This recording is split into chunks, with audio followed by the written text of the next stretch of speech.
भगवान गणेश रिद्धि सिद्धि के दाता कहे जाते हैं, इसलिए किसी भी धार्मिक अनुष्ठान में उनकी पूजा सबसे पहले की जाती है। विघ्नहर्ता भगवान गणेश से जुड़ी कई पौराणिक कहानियां लोगों की श्रद्धा को प्रगाढ़ करती हैं। भगवान गणेश की पूजा हमेशा गजानन रूप में होती है, लेकिन हाथी का सिर उन्हें कैसे मिला और उनका असली मस्तक किस स्थान पर पिंडी रूप में स्थित है, इससे हम आपको आज रूबरू कराने जा रहे हैं। ये स्थान पिथौरागढ़ जनपद के गंगोलीहाट तहसील में स्थित है। मान्यता है कि यहाँ भगवान गणेश का मस्तक आज भी मौजूद है और इस मस्तक पर ब्रह्म कमल से दिव्य बूंदें गिरती रहती हैं।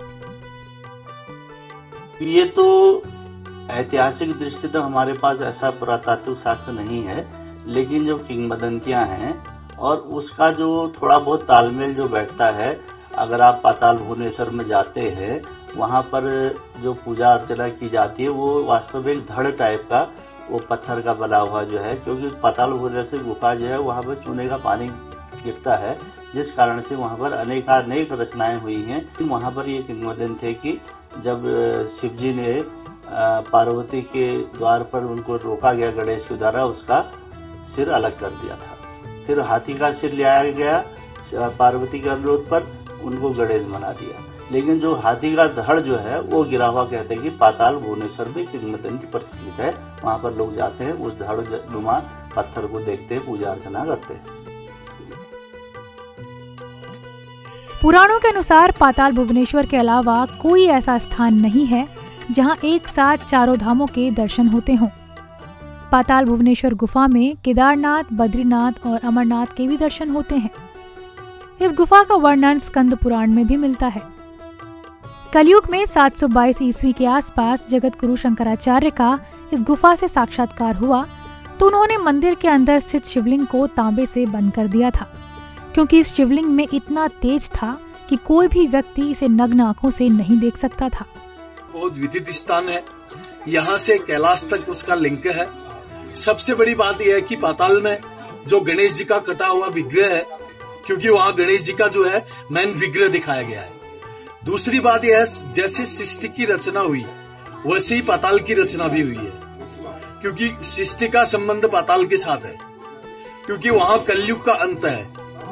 तो जब उसके अंदर कलयुग का अंत बताया गया है तो उससे ये विदित होता है कि सृष्टि की पूरी रचना ही इस पाताल में हुई होगी। एक चर्चित गुफा है और एक पौराणिक गुफा है, और इसे पौराणिक काल से इसका जिक्र आता है, और इसके ये पिथौरागढ़ जिले के गंगोलीहाट में है।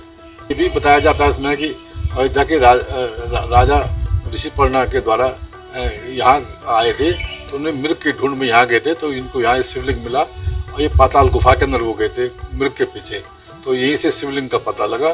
बाद में शंकराचार्य ने भी यहाँ पर तांबे का शिवलिंग स्थापित किया, और ये पूरी सिद्ध जगह है। अभिलेख जो है 14वीं शताब्दी में भी मिले हैं, मुगल काल में उसके बाद एक अभिलेख लिखा हुआ है। और ये गुफा एक दर्शनीय स्थल है, एक रमणीक स्थल है, और एक आश्चर्यजनक बात है। ये इस गुफा में चारों युगों के प्रतीक रूप में 4 पत्थर भी स्थापित हैं। गुफा में प्रवेश करते ही नरसिंह भगवान के दर्शन होते हैं। कुछ नीचे जाते ही शेषनाग के फनों की तरह उभरती संरचना पत्थरों पर नजर आती है। मान्यता है कि धरती इन्हीं पर टिकी है। थोड़ा आगे चलते ही भगवान शिव की जटाओं से बहती गंगा और काल भैरव की जीभ से टपकती लार लोगों को अचंभित कर देती है।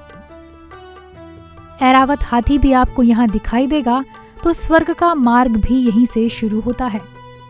इसके अलावा इस गुफा में 33 करोड़ देवी देवताओं का संसार बसा हुआ है। इस स्थान पर पहुंचने के बाद आप इन चीजों पर यकीन करने से खुद को चाहकर भी नहीं रोक पाएंगे। 24 घंटे लगातार खबरें देखने के लिए डाउनलोड करें ईटीवी भारत ऐप।